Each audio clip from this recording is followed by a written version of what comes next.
Hello everyone, welcome back. Hope you all are doing well.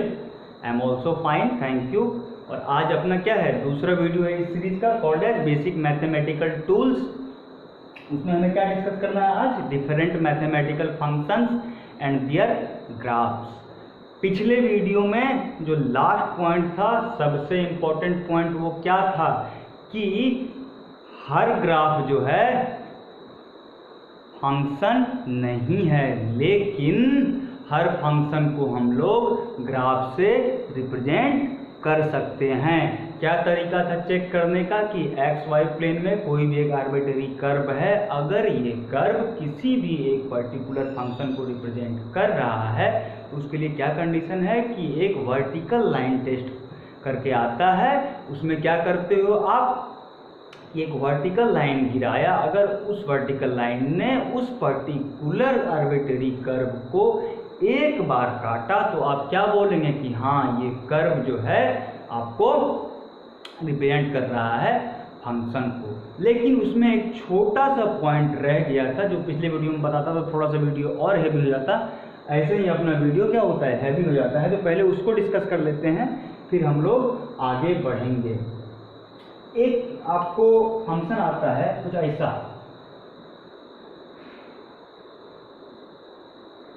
Y square equal to 4ax, ये आता है.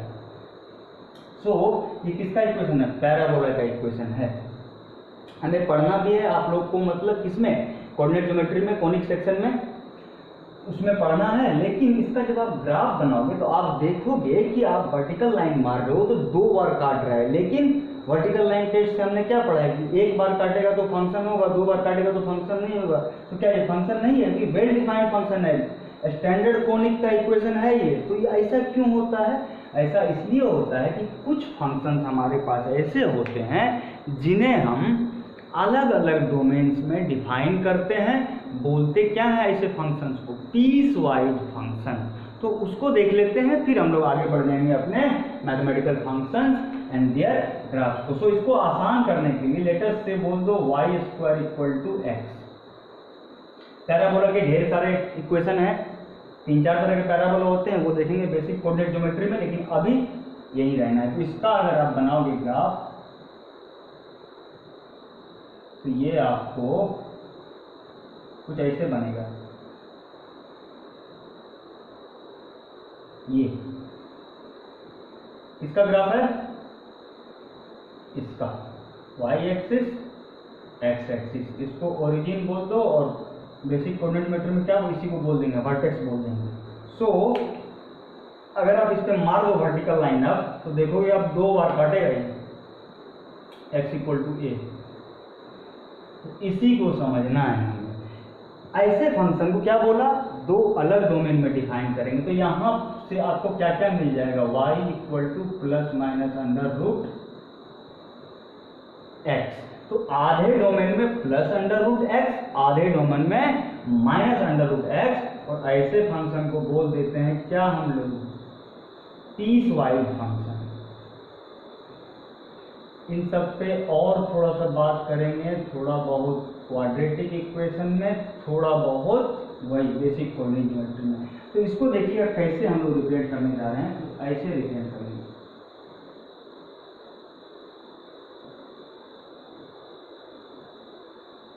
y x आधे में क्या बोला ऐसे, ये क्या हो जाएगा y equal to root x. आधे में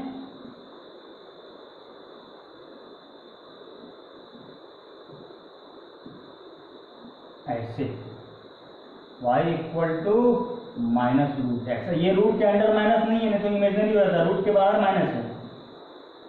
तो अब अगर आप वर्टिकल लाइन मारो तो एक ही बार काटेगा. सो यस इट्स अ फंक्शन. क्या कैसे डिफाइन किया? 2 अलग डोमेन्स में डिफाइन कर दिया, बोल दिया पीस वाइज फंक्शन. बस इतना बताना था, बाकी और देखेंगे धीरे धीरे सब कुछ आएगा, कुछ भी नहीं छूटेगा. जो भी बेसिक रिक्वायरमेंट होगा वो आपको मिलेगा. So now let us move up to our very first function.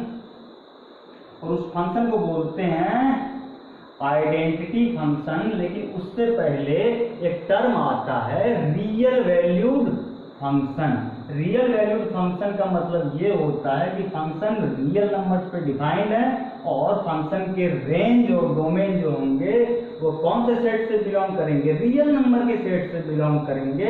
और जितने भी फंक्शन आज हम लोग पढ़ेंगे सारे रियल वैल्यूड फंक्शन ही पढ़ेंगे। कौन सा है पहला function? Identity function.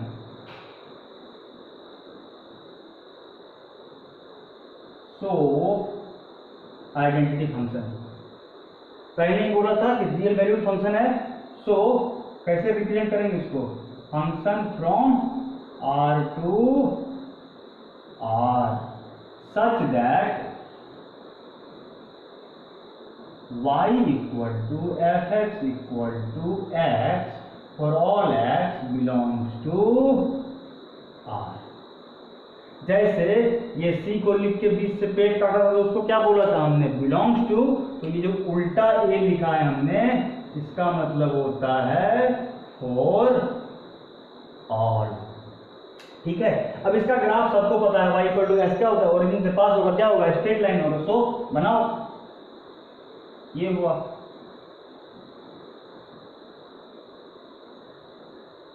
y x 1 2 1 2 -1 -2 -1 -2 1 2। कैसा होगा ग्राफ? बिल्कुल। और ये क्या है? ओरिजिन है। कैसा होगा ग्राफ? बिल्कुल ओरिजिन से पास करेगा और स्ट्रेट लाइन होगा। तो बनाओ, ये कुछ ऐसे जाएगा,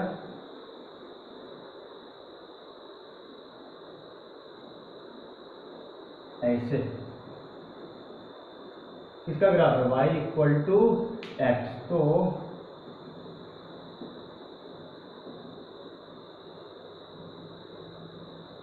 ऐसे भी ऐसे हो गया। ठीक है, y इक्वल टू एक्स। अब अगर इसके डोमेन की बात करें ना हम लोग, x में कहां तक जा सकते हैं हम लोग? -इंफिनिटी से +infinity, that is domain belongs to R। और जैसे जैसे x बढ़ रहा है वैसे वैसे y बढ़ रहा है। तो y में मैक्सिमम कहां जा सकते हैं हम लोग?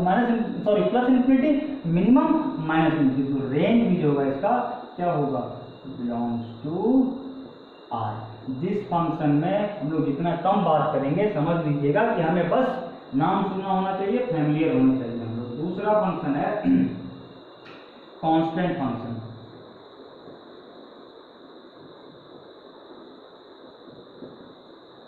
कैसे इसको रिप्रेजेंट करेंगे? अब ये क्लियर है कि सारे रियल वैल्यू फंक्शन है, ये बार बार लिखने का जरूरत नहीं है। सो इसको आप लिखोगे y equal to fx equal to c x belongs to R। ये है डेफिनेशन। ठीक है, तो इसका अगर हम लोग ग्राफ बनाए तो पिछले वीडियो में क्या बताया था? Equation of line parallel to y axis is x equal to c। तो यहाँ पे y इक्वल टू c है, ये सब देखेंगे बेसिक कोऑर्डिनेट ज्योमेट्री में, लेकिन यहाँ पे आ गया है तो बात कर लेते हैं, परेशान नहीं होना है। So equation of line parallel to y axis is x equal to c। So y equal to c क्या रिप्रेजेंट करेगा? इक्वेशन। सो किसका इक्वेशन है? Line parallel to x axis. तो इसको बनाओ, ये रहा y x minus y minus x।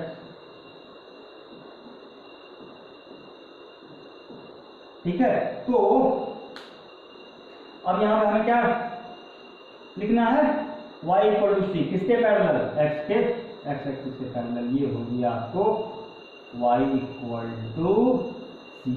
अब अगर इसके डोमेन और रेंज की बात करें तो आप देखो कि x में आप -इंफिनिटी से +इंफिनिटी तक जा रहे हो, मतलब डोमेन को let us say we are denoting by d। तो डोमेन बिलोंग्स टू R, लेकिन रेंज जो होगा, रेंज क्या होगा इसका? सिर्फ और सिर्फ c होगा। मतलब x की वैल्यू आप कुछ भी पुट करो, y कांस्टेंट बना रहेगा, इसीलिए इसको क्या बोला गया है?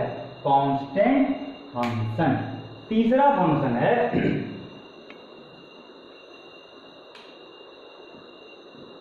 पॉलिनोमियल फंक्शन, वही पावर वाला, पावर या एक्सपोनेंट वाला पॉलिनोमियल फंक्शन। क्या डेफिनेशन है इसका? y equal to F x equal to a0 plus a1x plus a2x square plus up to an xn, ये है इसका डेफिनेशन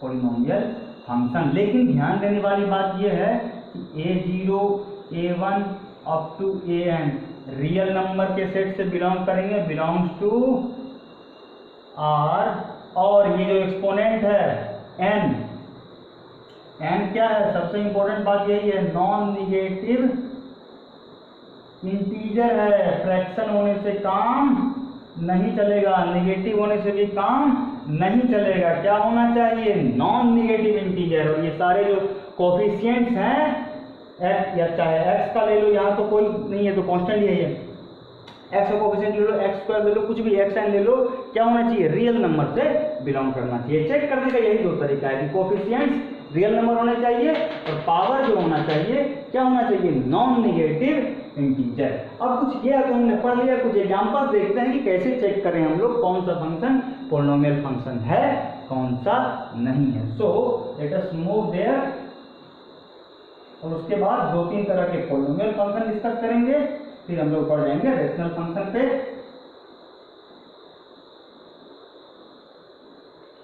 आपको फिजिक्स में भी ढेर सारे ग्राफ बनाने पड़ेंगे। अगर आप बस काइनेमेटिक्स में देख लो तो डिस्टेंस टाइम ग्राफ बनाना पड़ता है, वेलोसिटी टाइम ग्राफ बनाना पड़ता है, तो आपको ग्राफ से फैमिलियर होना पड़ेगा, तभी आप वहां भी बना पाएंगे। और ये सब आपको सुना सुना सा लगना चाहिए, देखा देखा सा लगना चाहिए, फैमिलियर रहना पड़ेगा आपको इन सब चीजों से। सो क्वेश्चन करते हैं। कोई एक क्वेश्चन है, late us say y equal to F x equal to x cube minus 2x square plus 5। क्या ये पॉलिनोमियल फंक्शन है? बिल्कुल है। ये तो खैर कांस्टेंट है, इसको जाने दो। ये देखो इसका कोफिशिएंट रियल नंबर है 1, ये भी क्या है? -2 रियल नंबर है, और साथ में ही एक्सपोनेंट क्या है? पॉजिटिव इंटीजर है। Yes, it's a polynomial function. दूसरा question, y equal to F x equal to x cube plus √2x। अब ये भले ही इरेशनल नंबर है, लेकिन रियल नंबर में रेशनल इरेशनल नंबर दोनों ही आता है, तो रेशनल इरेशनल नंबर दोनों ही आता है, तो यहाँ पे हमारा कोई वायलेशन नहीं हुआ है, ये भी रियल नंबर से ही बिलोंग करता है। कोफिशिएंट सॉरी एक्सपोनेंट देखो क्या है आपको? Positive integer. So yes, it's also a polynomial function. तीसरा एग्जांपल देखो, y equal to F x equal to x square plus x raise to power 2/3 minus 5। क्या ये है पॉलिनोमियल फंक्शन? बिल्कुल नहीं है। भले ही कोफिशिएंट्स हमारे रियल नंबर है, लेकिन ये क्या आ गया हमारे पास? फ्रैक्शन, चलेगा ही नहीं। So it's not a polynomial function. इस तरह से आप चेक कर सकते हो कौन सा फंक्शन पॉलिनोमियल है, कौन सा नहीं है। और हमें कुछ टाइप ऑफ पॉलिनोमियल फंक्शन देखने हैं, उसके बाद हम लोग पढ़ जाएंगे रेशनल फंक्शन की तरफ। सो पहला फंक्शन है पॉलिनोमियल फंक्शन में 3 का फर्स्ट लीनियर फंक्शन।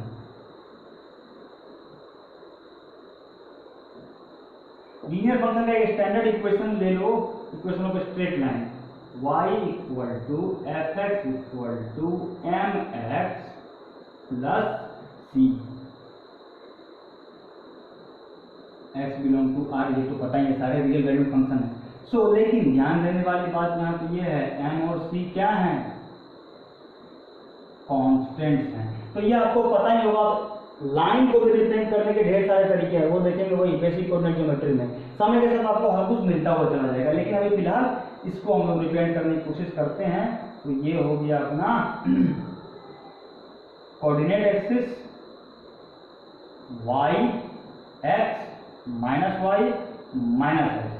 इसको अगर आप रिप्रेजेंट करो तो ये लेकर से कुछ ऐसे जाएगा। ये ओरिजिन है, ये क्या है? y equal to M X plus C. ये क्या है, इंटरसेप्ट काट रहा है, क्या होगा, लेटर से सी इंटरसेप्ट है, ये सी क्या है, इंटरसेप्ट। अगर यही लाइन ओरिजिन से पास हो जाए तो ये सी क्या हो जाएगा, जीरो। वही देखेंगे बेसिक कोऑर्डिनेट ज्योमेट्री में। तो यहाँ का एक कोऑर्डिनेट क्या हो जाएगा, 0, सी, और यहाँ का -c, 0, क्योंकि माइनस एक्स एक्सिस पे काट रहा है, बराबर इंटरसेप्ट काट रहा है। स्पेशल केस है तो इसीलिए बराबर इंटरसेप्ट काट रहा है, ठीक है। लेकिन यहाँ पे एक खास बात ये है कि ये लाइन जो एंगल बना रहा है ना एक्स एक्सिस से, इसको थीटा से रिप्रेजेंट करते हैं, बोलते क्या है इसको, slope, slope of this line. So ये होता है स्लोप। अब ये स्लोप तो हमने लिख दिया, इसको रिप्रेजेंट किससे करते हैं, एम से। होता किसके बराबर है, tan ऑफ थीटा के बराबर। ट्रिग्नोमेट्री आपने 10वीं तक कहाँ पे डिफाइन किया है, ट्रिग्नोमेट्रिक रेशियो को राइट एंगल ट्रायंगल में। अगले वीडियो में देखेंगे कुछ और तरीके से। हम लोग बेसिकली एक यूनिट सर्कल में डिफाइन करेंगे। ट्रायंगल में पढ़ लिया है, किसी और ज्योमेट्री में पढ़ेंगे, फर्क कुछ नहीं आएगा, कोई फर्क नहीं होगा। तो इसको भी आप क्या बोल दो, राइट एंगल ट्रायंगल ही बोल दो। ये यहाँ से लेके ये क्या है, तो इसमें आप tan थीटा डिफाइन कर ही सकते हो।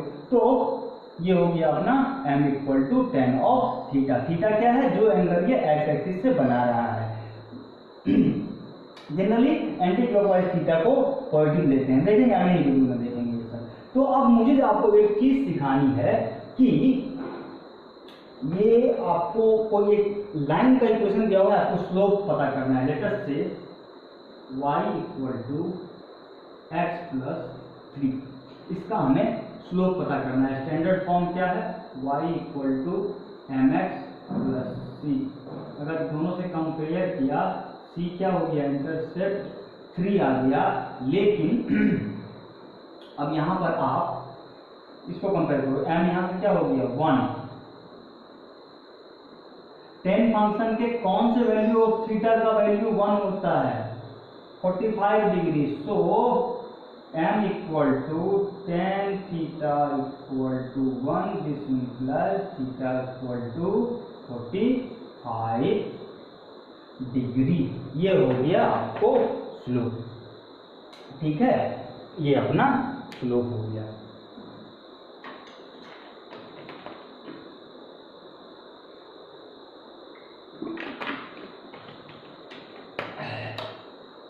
इसके रेंज की बात करें तो क्या होगा, belong to R, real valued function ही है, और क्या हो सकता है, -∞ से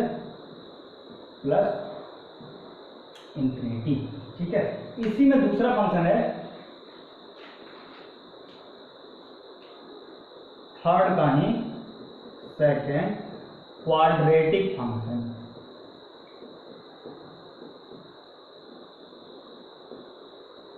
क्या है, y = fx = x², ये है,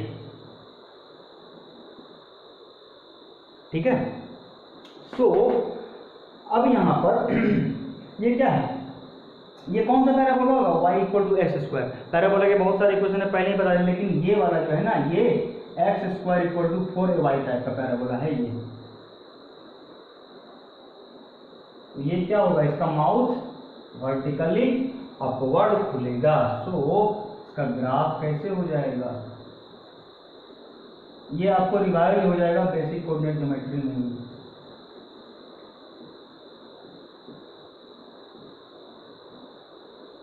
ये सॉरी, ये हो गया अपना ग्राफ इसका, y = x² का। अब अगर इसका डोमेन ऑफ f क्या हो जाएगा, x बिलोंग टू r, कोई भी रियल वैल्यू ले सकता है। सॉरी, ये y एक्सिस, ये x एक्सिस, लेकिन रेंज क्या होगा,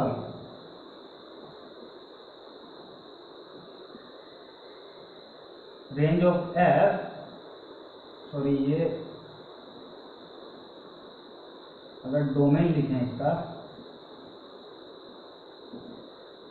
domain of f = x such that x belong to R, लेकिन रेंज क्या हो जाएगा, range of f equal to x such that x greater than or equal to 0, x belong to R. X square भी लिख सकते थे यहाँ पे, x such that x square, जितना आप यहाँ पर एक्स को 2 पुट करो वाई 4 हो जाएगा। लेकिन ये लिखने का एक खास मकसद है, ये आप सबको पता होगा कि 2 का स्क्वायर क्या होता है 4, माइनस 2 का स्क्वायर ये भी 4 होता है। तो जैसे ही स्क्वायर फंक्शन आया, क्वाड्रेटिक फंक्शन आया, निगेटिव वैल्यू को भी पॉजिटिव बना देता है। और ये चीज रियल नंबर पे ही वैलिड है, कभी भी इमेजिनरी नंबर पे वैलिड नहीं होगा। इमेजिनरी नंबर को भी देखेंगे, वही क्वाड्रेटिक इक्वेशन के टाइम पे देखेंगे, थोड़ा बहुत कॉम्प्लेक्स नंबर को भी देख लेंगे हम लोग।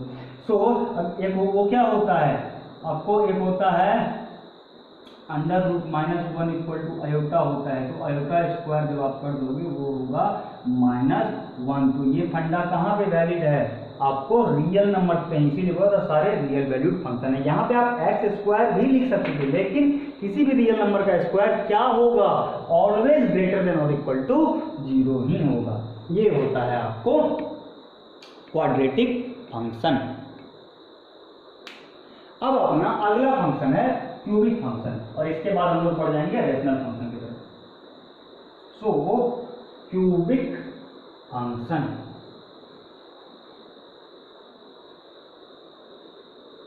वही यहां पे क्या था, y equal to x square, वहां पे y equal to x cube हो जाएगा। सारे रियल वैल्यूड फंक्शन है। सो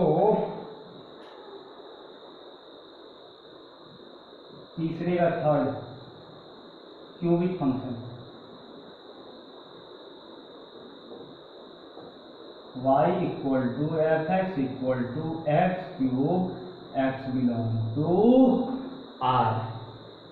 ये हो गया।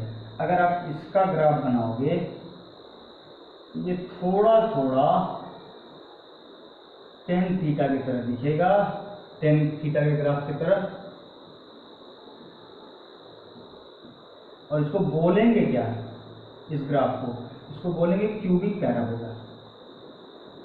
ठीक है, क्यूबिक पैराबोला। ये क्या हो गया, y equal to x cube. अब अगर इसके डोमेन ऑफ रेंज की बात करें तो हर जगह अलग अलग डोमेन रेंज लिखने का बात नहीं होगा। सो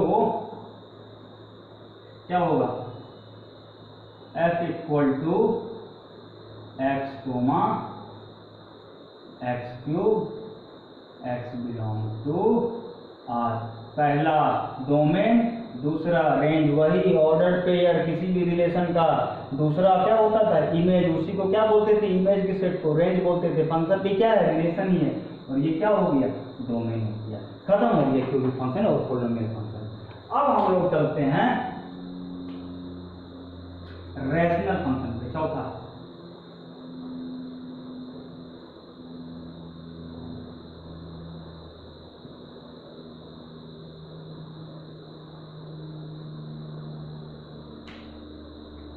रेशनल नंबर क्या होता है, number in the form of p by q such that q is not equal to 0। ये भी क्या होगा, fx बाई gx या px बाई qx टाइप का होगा। ठीक है, इसको बोलते हैं रेशनल फंक्शन। लेकिन सबसे इंपॉर्टेंट चीज ये है कि fx and gx are polynomial function.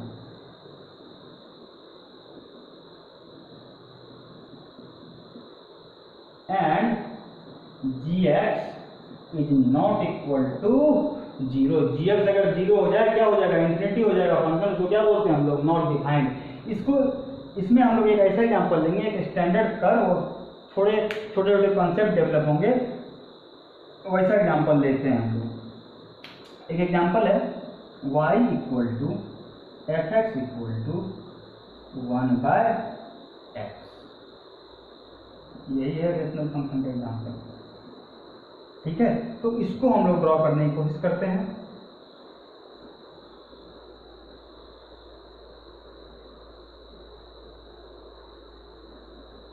y x minus y minus x.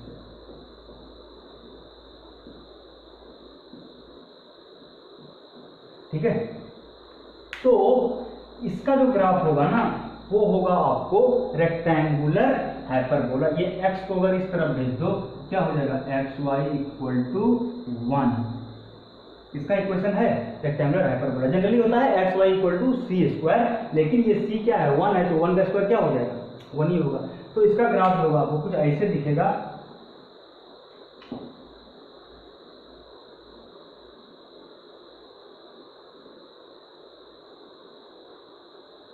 Sorry,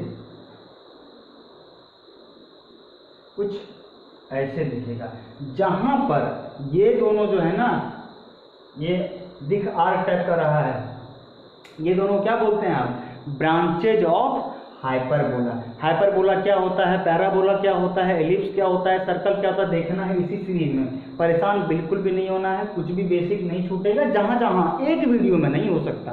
अब हमें ये भी डिस्कस करना है, वो भी डिस्कस, तो आप कंफ्यूज हो जाओगे फालतू में, तो इसीलिए उसको स्किप करते हैं। जो चीज़ जहाँ पे आएगा आपको सब समझ में आएगा। तो इसको क्या बोल दिया हमने, ब्रांचेज ऑफ हाइपरबोला। लेकिन इस हाइपरबोला के साथ खासियत ये है, और हमने एग्जांपल इसलिए लिया है क्योंकि ये जो कोऑर्डिनेट एक्सिस हैं, चाहे एक्स एक्सिस या वाई एक्सिस, इस पर्टिकुलर हाइपरबोला के लिए एसिम्प्टोट के तरह बिहेव करेंगे। एसिम्प्टोट क्या होता है, ये एक नया टर्म है आप लोगों के लिए। एसिम्प्टोट वो स्ट्रेट लाइन है जो किसी भी पर्टिकुलर कर्व को इन्फिनिटी पे जाके टच करे।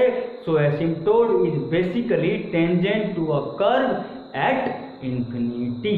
ये होता है रेक्टेंगुलर हाइपरबोला का मतलब। अब अगर इसके डोमेन रेंज की बात करें तो क्या होगा, domain belongs to r minus 0, 0 रख दोगे डिफाइन ही नहीं होगा, रेंज भी क्या हो जाएगा r माइनस 0। ये हो गया इसका डोमेन और रेंज। क्या था अपना, रेशनल फंक्शन। क्या एग्जांपल लिया था हमने, रेक्टेंगुलर हाइपरबोला। क्या खासियत है रेक्टेंगुलर हाइपरबोला की, जो कोऑर्डिनेट एक्सिस होंगे इसके लिए एसिम्प्टोट की तरह बिहेव करेंगे। कौन सा ग्राफ है, क्यूबिक पैराबोला, ठीक है, डोमेन x, रेंज x3। अब चलते हैं अपना पांचवा function, modulus function. Modulus function का बहुत ही अच्छा सिग्निफिकेंस है, और ये थोड़ा सा आपको भले ही पढ़ मैथ रहे हैं, लेकिन फिजिक्स में आप क्या एक्सपेक्ट करते हो, लॉजिक कंसेप्ट्स। सो मॉडुलस फंक्शन का काम है बस मैग्नीट्यूड को बताएगा, जो भी चीजें नेगेटिव है उसको पॉजिटिव कर देगा। और मॉडुलस फंक्शन का सिग्निफिकेंस इस वीडियो खत्म होते हुए और अच्छे से देखेंगे। पांचवा फंक्शन है modulus function. y equal to F x equal to दो डंडे के बीच में x बिलोंग टू r। अब इसका दो डेफिनेशन है, वो देखिएगा। ये क्या हो जाएगा, मॉड x मतलब x, कब, जब x greater than equal to 0। और ये क्या हो जाएगा, माइनस x, कब, जब x लेस देन 0 है। ये दो डोमेन्स में डिफाइंड है। जो फंक्शन डोमेन बोलते हैं, ब्रांच बोल दो, इस टाइप ऑफ फंक्शन को बोलते हैं कंपोजिट। कंपोजिशन नहीं, वो जो दो फंक्शन है कंपोजिशन निकालते हैं वो नहीं, वो मैथ वाले से देख लेना आप क्या होता है। नहीं तो मैं ही कहीं अगर आ गया, वो आएगा ही बेसिकली कहाँ पे आएगा, बेसिक कैलकुलस में आएगा, थोड़ा बहुत आएगा, कंटिन्यूटी डिफरेंशिएबिलिटी में आएगा। कंपोजिट फंक्शन का एग्जांपल देखेंगे आराम से। अब बस ये समझ लो कि ये दो ब्रांचेज में डिफाइंड है ये फंक्शन। कौन सा फंक्शन है, मॉडुलस फंक्शन। काम क्या है, बस मैग्नीट्यूड को बताएगा। सो अगर मॉड के अंदर 2 है, इसको क्या लिख दोगे 2, लेकिन मॉड के अंदर -2 है, तो ये भी क्या हो जाएगा 2। फिजिक्स में बेसिकली साइन क्या बताता है, प्लस या माइनस, डायरेक्शन को बताता है। दो वेक्टर एक डायरेक्शन में है, क्या कर दो, जोड़ दो। दो वेक्टर अगर डायरेक्शन अपोजिट है, क्या करोगे, घटाओगे, वही है। लेकिन ये करता क्या है, डायरेक्शन को भूल जाओ बस, और बस मैग्नीट्यूड से मतलब रखो। इसका और प्यार से मजा देखेंगे कब, मॉडुलस का ट्रिग्नोमेट्री में भी देखेंगे, वहां भी ढेर सारे ग्राफ बनाएंगे हम लोग। तो ग्राफ भी बहुत पढ़ना है हमें, कोई दिक्कत का बात नहीं है। तो ये हो गया क्या, मॉडुलस फंक्शन। अगर इसका ग्राफ हम लोग बनाए तो ये कुछ v टाइप का दिखता है, v x y minus x minus y, ये सारे लेटर्स से इंटरसेप्ट हैं। इवन अनइवन पे ध्यान नहीं देना है, बस रफ आइडिया ले रहे हैं, ओरिजिन है। तो ये क्या है, y इक्वल टू एक्स, और ये क्या है, y equal to minus X. सो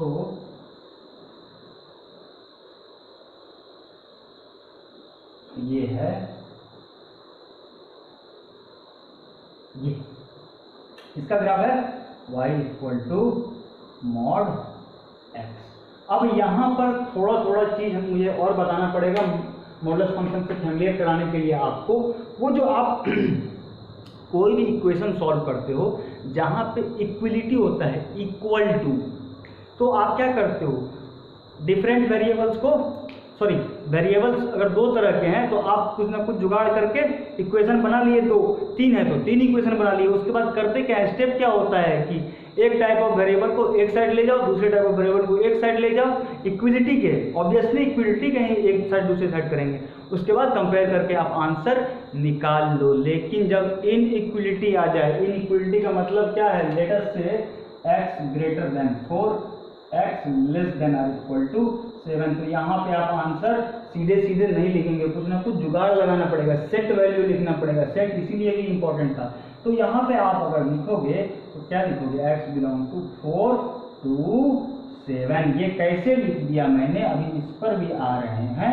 तो यहाँ पे इनके बीच में लाई करेगा, सीधे सीधे आप नहीं बता सकते कि x का वैल्यू क्या है। सो अगला टॉपिक है इसी में, inequalities and intervals।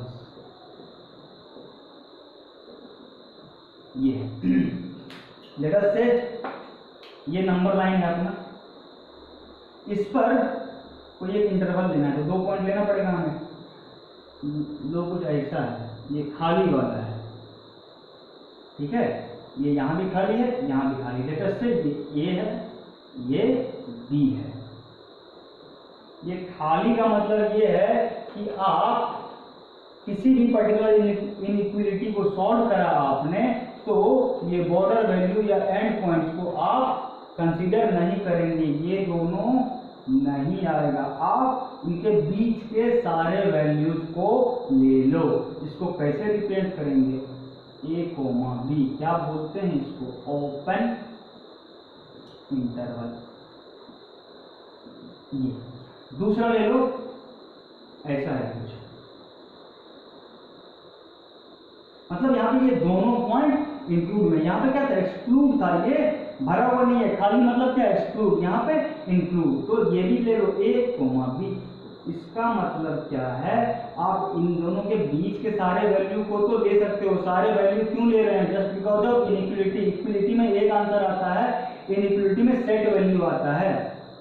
इससे डिटेल में मैथ वाले से पूछ लेना कैसे क्या होता है।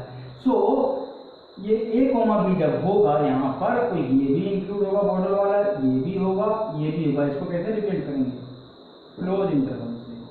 क्या बोलते हैं इसको, क्लोज इंटरवल। अब और सारे केस हैं, इन दोनों को मिक्स कर दो।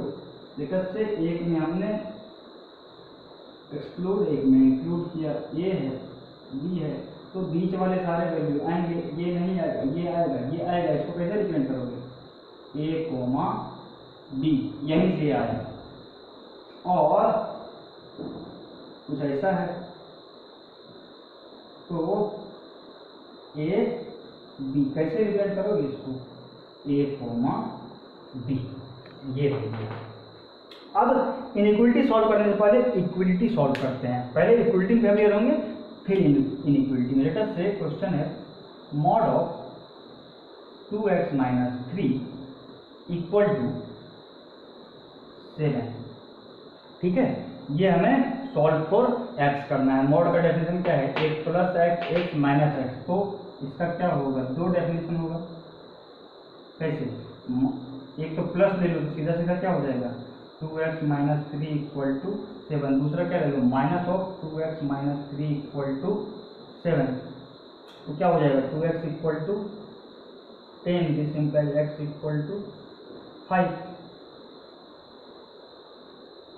होगा। लेकिन यहाँ पे ये माइनस किधर, उस तरफ चला जाएगा। So 2x minus 3 equal to minus 7, 2x equal to minus 4, x equal to क्या हो गया, -2। ये हो गया। अब देखो इक्विलिटी था, कोई खास फर्क नहीं पड़ा, एक एक वैल्यू आया सबका। लेकिन जब इनइक्विलिटी होगा तब पंगा आएगा, और उसी को हमें देखना भी है। So let us move further, यहीं पे देख लो। क्वेश्चन है मॉड ऑफ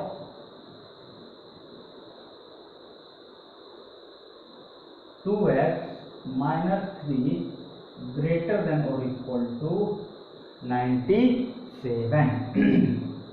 ठीक है, इसका भी क्या हो जाएगा, दो डेफिनेशन होगा। 2x माइनस 3 ग्रेटर देन और इक्वल टू 97 और minus of 2x minus 3 greater than और इक्वल टू 97। यहाँ से क्या हो गया, 2x ग्रेटर देन और equal to 100, x greater than और इक्वल टू 50। लेकिन यहाँ पर ध्यान देना है, जब यहाँ पर इक्विलिटी था कोई फर्क नहीं पड़ा। यहाँ पर क्या है, इनइक्विलिटी है, तो ये माइनस से जैसे ही आप मल्टीप्लाई करोगे ना, इनइक्विलिटी का डायरेक्शन चेंज हो जाएगा। तो यहाँ पर यही इंपॉर्टेंट था कि जैसे ही माइनस से आपने मल्टीप्लाई किया, माइनस क्यों आ रहा है, मॉड के डेफिनेशन से आ रहा है। सो एक केस में x ग्रेटर देन 0 होगा, एक केस में x लेस देन 0 होगा। सो यहाँ पर क्या करोगे आप, 2x माइनस 3 लेस देन और इक्वल टू -97। क्यों चेंज हुआ, माइनस साइन से मल्टीप्लाई हो गया। सो 2x माइनस 3 लेस देन और इक्वल टू -94। उधर -3 चला गया तो वो -3 उधर जाके प्लस में चला गया। सो यहाँ पे क्या हो गया, 2x लेस देन और इक्वल टू कितना, सॉरी ये 97 ही है, और 2x लेस देन और इक्वल टू -94, तो x लेस देन और इक्वल टू -47। ये था, यहाँ तक कोई दिक्कत नहीं था। इसको इरेज करता हूं मैं। अब इसको देखते हैं कैसे सेट वैल्यू लिखते हैं। सेट वैल्यू आ क्यों रहा है, इनइक्वलिटी के वजह से आ रहा है। सो अब नंबर लाइन ड्रॉ करेंगे। माइनस साइन का मतलब सबको पता होगा, माइनस मतलब क्या है, कर्जा। जैसे -2 इज ग्रेटर देन -7। क्यों, क्योंकि इस पर -2 का कर्ज है, मतलब 2 रुपए का कर्ज है, इस पर 7 रुपए का कर्ज है। तो जिसके पास कर्ज ज्यादा होगा उसका नींद हराम रहेगा, जिसके पास कर्ज कम होगा वो चैन से सोएगा। सो अब अगर आप सेट वैल्यू लिखना है, नंबर लाइन ड्रॉ करेंगे।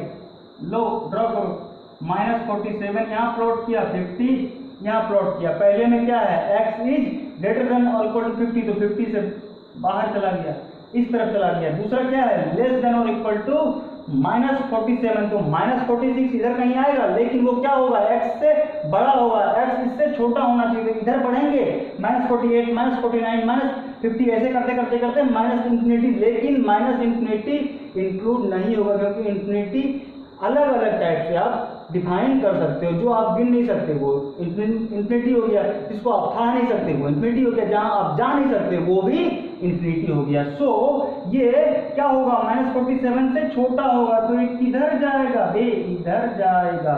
सो अब देखना जादू, इसको आपने इंक्लूड करा, इसको एक्सक्लूड करा, इसको इंक्लूड, ये प्लस माइनस प्लस, ये साइन कन्वेंशन नहीं है जो आप समझ रहे हो। ये क्या है, कौन से पोर्शन, कौन से सेट वैल्यू ऑफ एक्स को आप इंक्लूड कर रहे हो, कौन से सेट वैल्यू ऑफ एक्स को आप एक्सक्लूड कर रहे हो। सो यहाँ पे क्या लिखेंगे, एक्स बिलोंग टू -इंफिनिटी से -47 इनइक्वलिटी है। कौन सा इंटरवल, क्लोज इंटरवल, यूनियन, इसीलिए सेट इंपॉर्टेंट था। सेट वैल्यू लिखना है 50 टू इंफिनिटी, ये हो जाएगा आंसर इसका।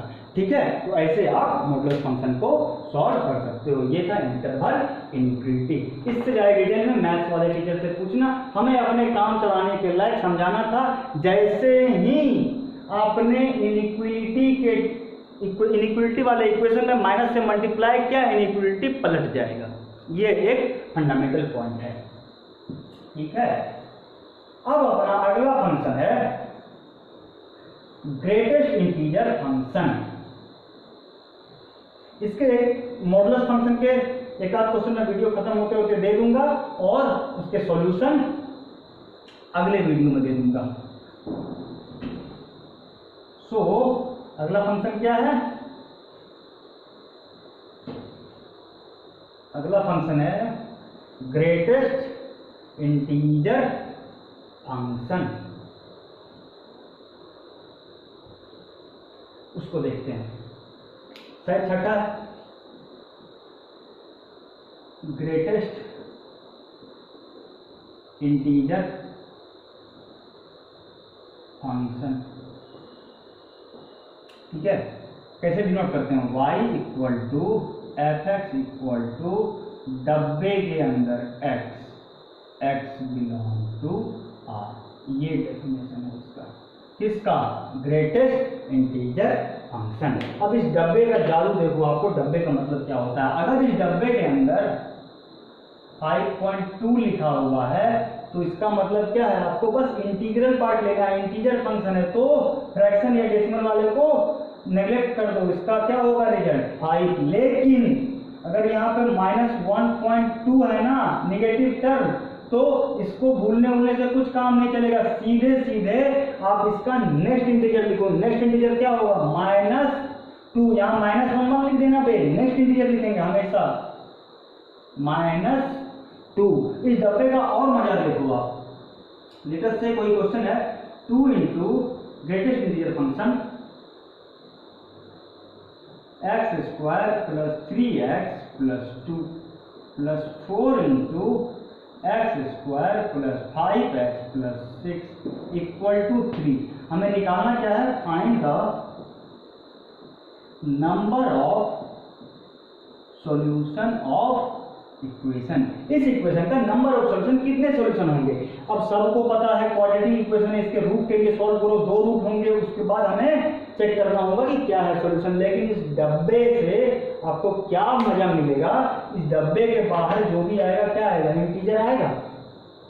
सो ये लिखो 2 into x² + 3x + 2 + 4 into x² + 5x + 6 = 3। ये क्वेश्चन है, इसके बाहर कोई एक इंटीजर आएगा। लेटर से उस इंटीजर को बोल दो I1, किससे मल्टीप्लाई करो? 2 से, प्लस इस डब्बे के बाहर भी कोई इंटीजर आएगा। लेटर से I2, किससे मल्टीप्लाई करो? 4 = क्या हो गया? 3।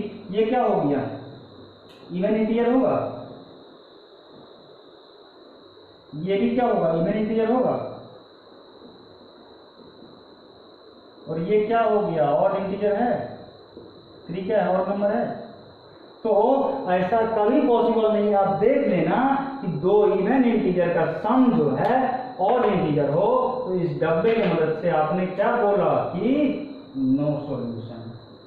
ये डब्बा का कॉन्सेप्ट आपको पता ना हो तो आप रूट के लिए सॉल्व करते रहना, कोई खास फर्क नहीं पड़ेगा। इसका ग्राफ अगर देखें हम लोग,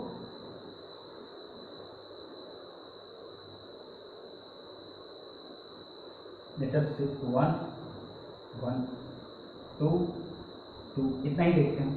एक और ले लो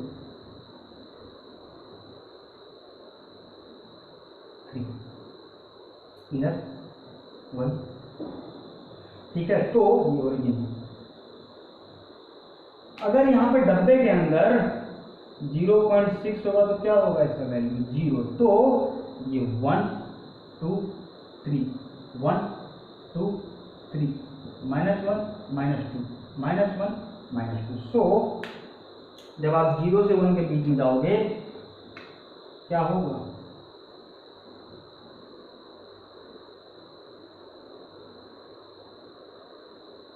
ये बस ये नहीं आएगा, खाली रह जाएगा। अब आप 1 से 2 के बीच में जाओ तो क्या होगा? ये ऐसे होगा। 2 से 3 के बीच में जाओ तो ऐसे होगा। 2 से 3 के बीच में है तो 3 पे नहीं पहुंच पाएंगे ना। अब आप यहां देखो -1 से 0 के बीच में जाओ तो, और यहां फर्दर इसको ले लो तो ठीक है, ये हो गया आपको किसका ग्राफ, ग्रेटेस्ट इंटीजर फंक्शन का। अब इसको आप स्टेप फंक्शन भी बोलते हैं। वो जो बोला था ना कॉन्टिन्यूअस फंक्शन, फंक्शन में बहुत सारी चीजें पढ़नी है। एक होता है कॉन्टिन्यूअस फंक्शन, कंटिन्यूअस और एंड डिफरेंशिएबल फंक्शन, एक होता है पीरियोडिक फंक्शन, एक होता है इवन ऑड फंक्शन। तो सब कुछ धीरे धीरे आपको आता रहेगा। कॉन्टिन्यूअस डिसकंटिन्यूअस और डिसकंटिन्यूअस फंक्शन देखेंगे वही कैलकुलस में, लेकिन अभी के लिए आपको अगर समझाना हो तो कॉन्टिन्यूअस फंक्शन वो है जिसके ग्राफ को बनाने में आपको पेन या मार्कर ना उठाना पड़े। लेकिन हमें क्या करना पड़ा है, एक बार यहाँ बनाना पड़ा, फिर पेन उठाना पड़ा। तो ये क्या हो गया, डिसकंटिन्यूअस फंक्शन है और स्टेप फंक्शन इसको बोलते हैं। क्या था, ग्रेटेस्ट इंटीजर फंक्शन। अगला है फ्रैक्शनल पार्ट फंक्शन, इसको समझते हैं।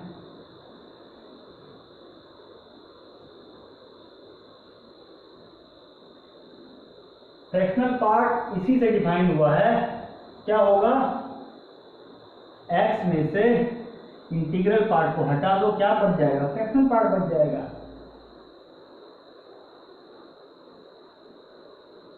और ये देखना है अभी,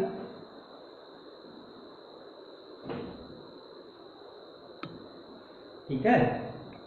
सो सातवां है सर फ्रैक्शनल पार्ट फंक्शन। क्या है definition, y equal to F x equal to x minus integral part of x, ये है डेफिनेशन। और इसको एफ एक्स को क्यों लिख रहे हैं, y मतलब एफ एक्स है, ऐसे डिनोट करते हैं, फ्रैक्शनल पार्ट ऑफ x। इसका मतलब क्या होता है, लेटर से फ्रैक्शनल पार्ट ऑफ 5.2 है, तो इसमें इंटीजर को भूल जाओ, फ्रैक्शन को लिख दो, क्या हो जाएगा 0.2। पॉजिटिव में सबको समझ में आ जाता है, ध्यान देना होता है नेगेटिव नंबर पे। देखिए यहाँ पर माइनस ऑफ 1.2 को लिखना है, दो तरीके हैं, दोनों बता रहा हूँ, वो देखिएगा आपको सब समझ में आएगा। पहला है ये माइनस साइन को भूलो, इंटीजर वैल्यू को भूलो, ये जो फ्रैक्शन वाला या डेसिमल वाला पार्ट है उसको आप 1 में से घटा दो। क्या बोला, इंटीजर को भूल जाओ, साइन को भूल जाओ, ये डेसिमल वाले पार्ट को 1 में से घटा दो, सीधा सीधा आंसर ले आओ। नहीं समझ में आया, यहाँ से ठोको फंडामेंटल से। क्या हो जाएगा, fractional part of -1.2 equal to -1.2 minus of -1.2। तो ये क्या होगा, -1.2 और माइनस माइनस प्लस, ये कितना हो जाएगा, नेक्स्ट इंटीजर 2, कितना हो गया 0.8। कहीं से करो आपको आंसर सेम आएगा, ठीक है। अब इसका ग्राफ अगर, अच्छा इसके साथ एक और खासियत है कि ये जो होगा फ्रैक्शनल पार्ट ऑफ x, इसका रेंज भी है और एक टर्म आता है पीरियोडिक फंक्शन, अगले ही वीडियो में देखेंगे इसको, ट्रिग्नोमेट्री में ही अच्छे से क्लियर होगा। इसका पीरियड 1 होता है, ठीक है, रेंज भी क्या होता है 0 से 1 तक होता है, ठीक। सो इसके अगर ग्राफ को हम लोग बनाए,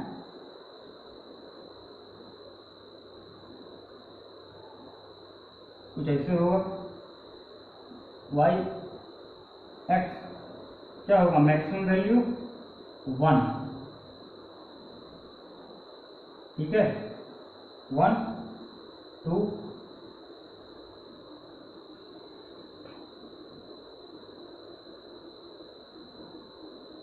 3, लेटर से -1 और -2। तो इसका जो ग्राफ होगा आपको कुछ ऐसे होगा,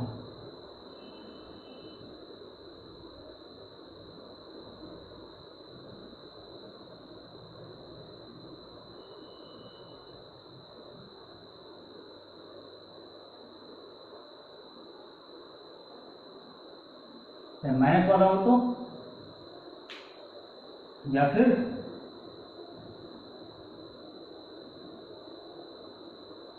ऐसे।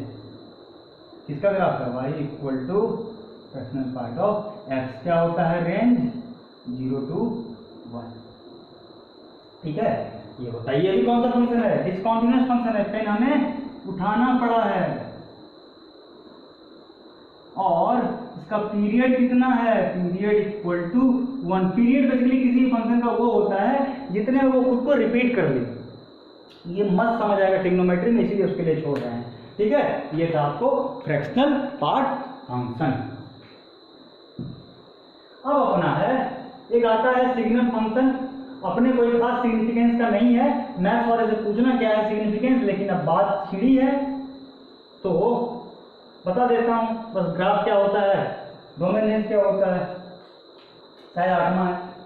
Signum function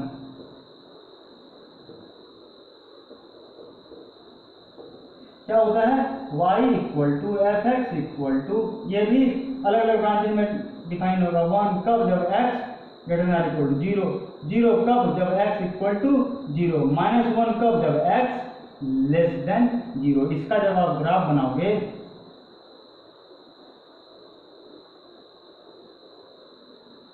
y x minus y minus x, तो क्या है?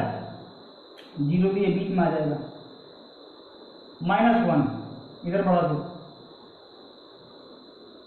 +1 इधर बढ़ा दो। ठीक है, ये हो गया -1 +1। तो डोमेन क्या होगा इसका? -∞ से +∞। डोमेन क्या हो जाएगा? Belongs to R। और रेंज क्या हो जाएगा इसका? वही -1 0 और 1। क्या बोलते हैं इसको? Signum function. फिजिक्स में हमारा कोई खास सिग्निफिकेंस नहीं है, मैथ्स वाले से पूछना क्या होता है नहीं होता है। 9वां फंक्शन है एक्सपोनेंशियल फंक्शन, वही एक्सपोनेंट वाला।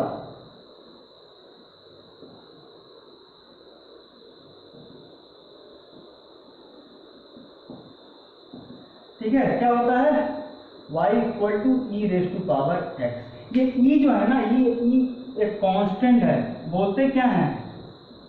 नेपियर कांस्टेंट बोलते हैं इसको।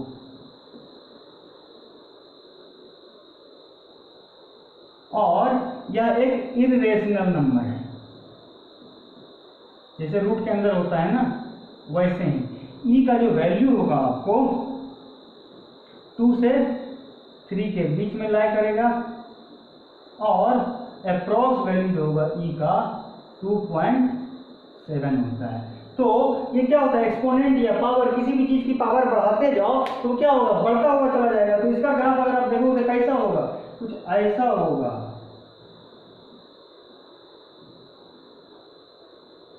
y x minus y minus x हो गया, ये कुछ ऐसे बढ़ता हुआ चला जाएगा। ये लेटेस्ट से 0,1 है। किसका ग्राफ है? y equal to E raise to power x। अब आपको बोल दे कि y equal to E raise to power minus x का ग्राफ बनाओ, कैसे बनाओगे आप?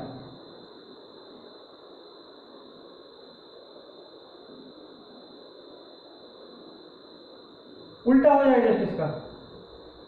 क्या हो जाएगा? 0,1। किसका ग्राफ है? y equal to E raise to power minus x. अब यहाँ पे कुछ याद करने वाली चीज है, ऊपर लिख रहा हूं।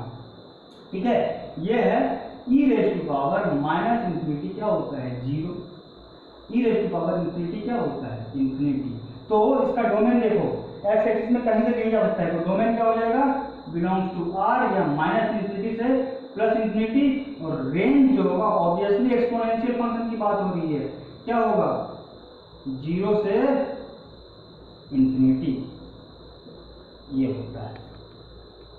ठीक है, इतना था अपना एक्सपोनेंशियल फंक्शन। अब इसमें थोड़ा सा एक चीज रहा है एक्सपोनेंशियल फंक्शन में, इसके बाद लास्ट फंक्शन है लोगरिथमिक फंक्शन, उसके बाद वी विल रैप अप। सो वो ये है कि आपको वो जो होता है ए रेज टू पावर एक्स वाला, ये तो ई था, कांस्टेंट था, एक स्टैंडर्ड कांस्टेंट था। तो उसके ग्राफ को कैसे बनाए?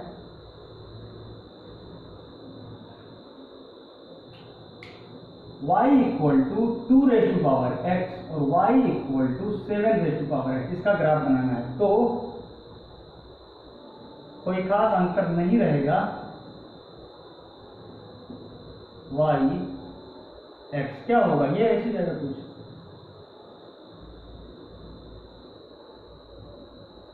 ये क्या है? 0,1। किसका ग्राफ है? 2 रेज टू पावर x। अब आपको बोले 7 ऐसा ग्राफ बनाने, तो जाएगा तो यहीं से पैरेलल ही जाएगा कर्व, यहीं से पास भी होगा और यहाँ से ऊपर निकल जाएगा। ये था आपको बेसिकली बताना। 10वां फंक्शन और आखिरी फंक्शन है लोगेरिथमिक फंक्शन।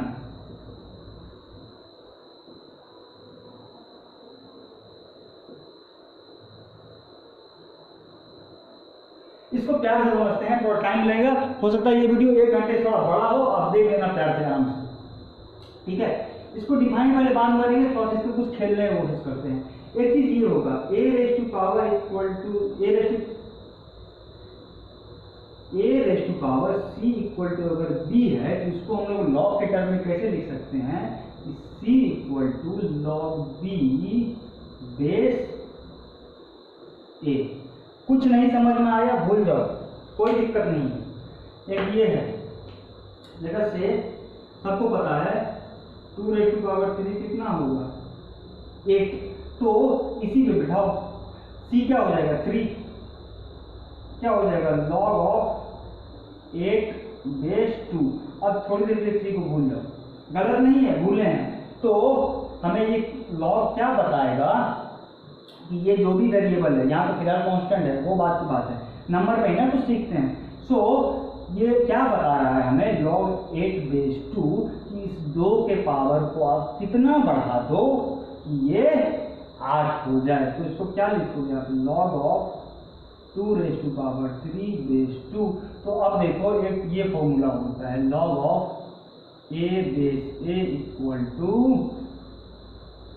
1, सेम बेस पे 1 होगा आंसर। तो ये जो है ऊपर वाले का बेस नहीं, बेस के अलावा इसका जो पावर होगा ये उड़ के इधर आ जाता है, कहाँ न्यूमरेटर में, और इसका जो कुछ पावर होता है वो इधर डिनोमिनेटर में आ जाता है। परेशान नहीं होना, अभी आ रहे हैं, इसी को पढ़ना ही है हमें। सो क्या हो जाएगा 3 log 2 बेस 2 इक्वल टू 3, या 216 की पावर 1/3 कितना होता है 6 होता है, मतलब 216 का क्यूब रूट कितना होता है 6। तो यहाँ से क्या लिख दोगे, लॉग को कैसे डिफाइन करोगे 1/3 equal to log of 6 base 216। अब 1/3 को भूल गया, क्या लिख दोगे log of 6 base 6 cube.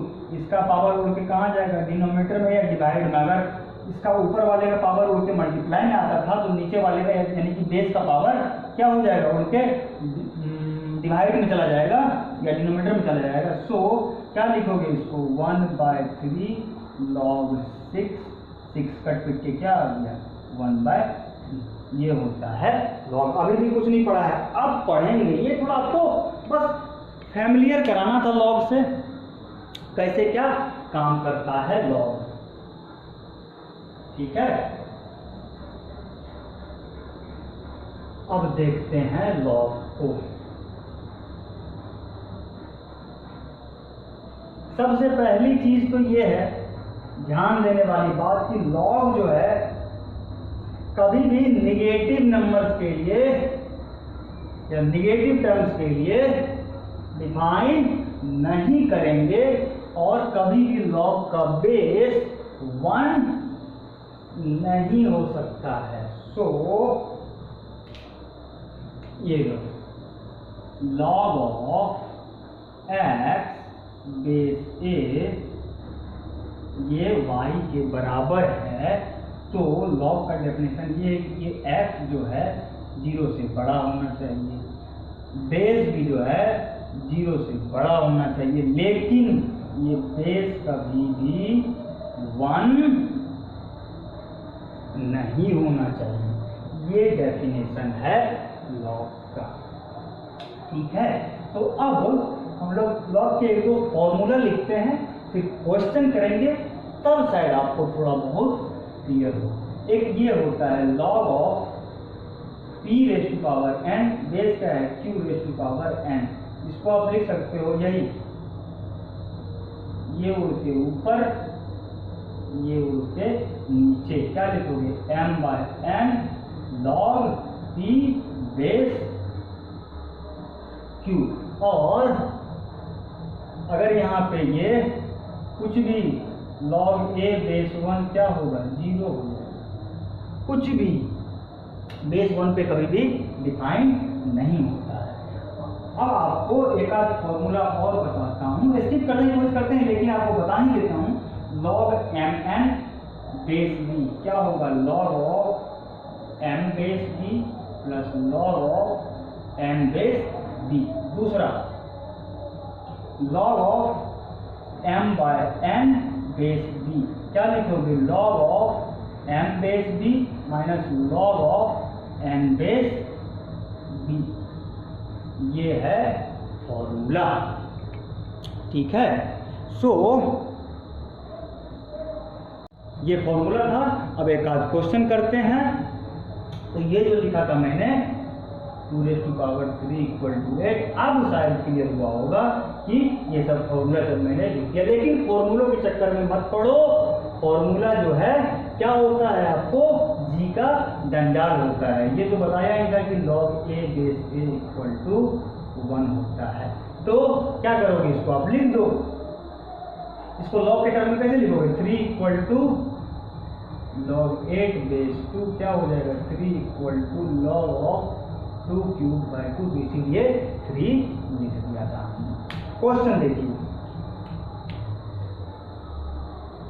log 27 base 9 minus log 9 base 27, इसको हमें सॉल्व करना है, वैल्यू निकालना है। और ध्यान देने वाली बात यह है कि ये वैल्यूज को आप कभी भी घोंट नहीं सकते, रट नहीं सकते इसको। क्यों, क्योंकि जैसे जैसे बेस चेंज होगा वैल्यूज चेंज होती चली जाएगी और इसके लिए आपको लॉगरिथमिक टेबल का हेल्प लेना पड़ता है। अजीबोगरीब वैल्यू मिलेगा, वो आपको दिया हुआ रहेगा। अगर फिजिक्स में भी किसी क्वेश्चन में आ गया लॉग वाला टर्म तो आपको दिया हुआ रहेगा जनरली, ठीक है, कि इसका वैल्यू इतना होगा। नहीं तो लॉग वाला टर्म सीधा लिख दो, वो आप कभी भी कैलकुलेट नहीं कर सकते हैं। तो क्या लिखोगे, log ऑफ 3³ बेस 3² कॉमन लाना है। log ऑफ 3² बेस 3³ क्या होगा, उड़ के ऊपर उड़ के नीचे 3/2 log 3 base 3 minus 2/3 log 3 base 3 cut गया। सो 3/2 माइनस 2/3 कितना हो जाएगा, 6 2 3 3 9 माइनस कट गया, फिर 2 2 4 कितना हो जाएगा, 5/6। तो ऐसे आप क्वेश्चंस को कर सकते हैं लॉग के, ठीक है। अच्छा, ये जब हमारा वो फ्री कोर्स शुरू होगा ना, वहाँ भी थोड़े बहुत लॉग के क्वेश्चन हम लोग देखते रहेंगे। लेकिन एक चीज यहाँ पे ये है, ये ध्यान देने वाली बात है कि अगर y = log x base e है ना, इसको बोल दो ln x, ये ठीक है, ये ध्यान देने वाला बात है। अब एक क्वेश्चन करेंगे, लॉग के ग्राफ देखेंगे, थोड़ा सा मॉडुलस का सिग्निफिकेंस देखेंगे, today we will backup.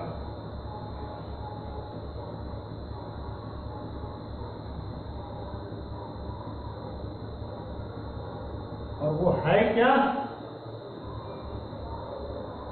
Question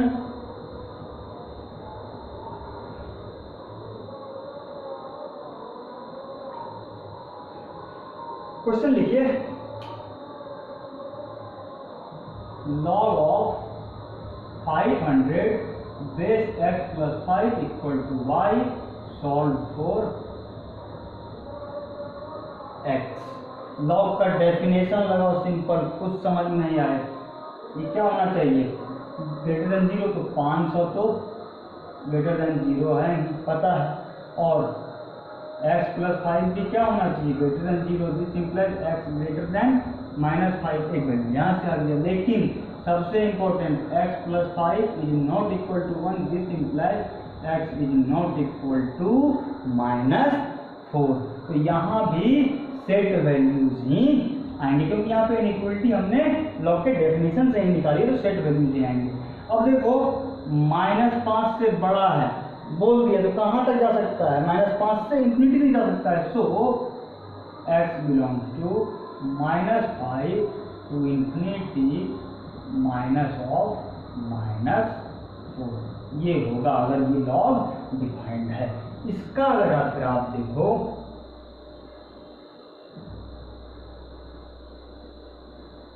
Y x, कुछ ऐसे जाएगा 1,0 Y equal to log X base A. ये है अपना लॉग एक्स का ग्राफ। अब वो जो बोला था ना कि मॉडुलस फंक्शन का सिग्निफिकेंस, अब ये हमें दिया हुआ है y equal to log X base A. अगर हमें बनाना और आपको बोल दिया जाए, क्वेश्चन में पूछा गया है कि आप ग्राफ बनाओ किसका, y equal to mod of log X base A, तो कैसे बनाओगे आप? सबसे पहले तो वही लॉग एक्स का ही बनाएंगे, उसके बाद मॉडुलस का कमाल देखिएगा, y एक्स बना दो, क्या हो गया लॉग एक्स। अब जैसे ही मॉडुलस बनाएंगे निगेटिव चीजें पॉजिटिव, और क्या होगा, मिरर इमेज ले लेंगे, यहां से यहां तक मिटा दो, इसको डॉटेड लाइन से दिखा दो, ये हो गया। और इसका इमेज ले लो, क्या होगा इसका इमेज, ये क्या हो गया, y equal to log of X base A का मॉड का ग्राफ हो गया। ठीक है, ये होता है मॉडुलस फंक्शन का सिग्निफिकेंस। अब एक बस लास्ट चीज बचा हुआ है, वो देख लो। अगर आपको दिया हुआ है y equal to E raise to power log X base E, तो ये दोनों आपस में कट पिट जाएंगे और बस क्या बच जाएगा, x। ऐसा इसलिए भी बोल रहे हैं क्योंकि ये ग्राफ देखो आप तो समझ में आएगा।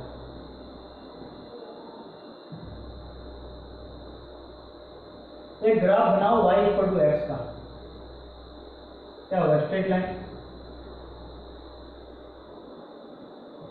लॉग एक्स कैसा होगा, ऐसा होगा।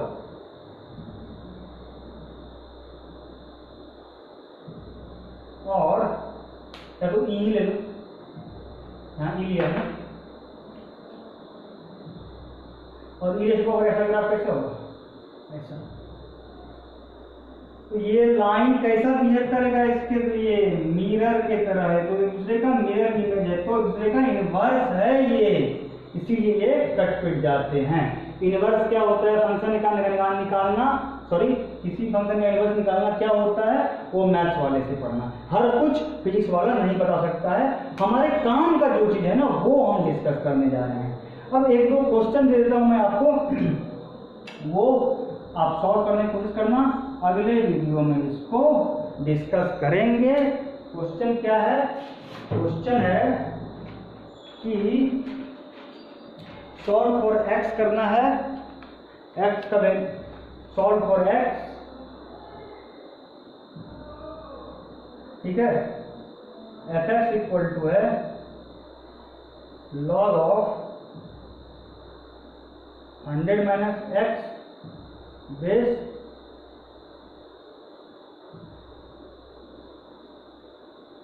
20। और दूसरा क्वेश्चन है find the root of equation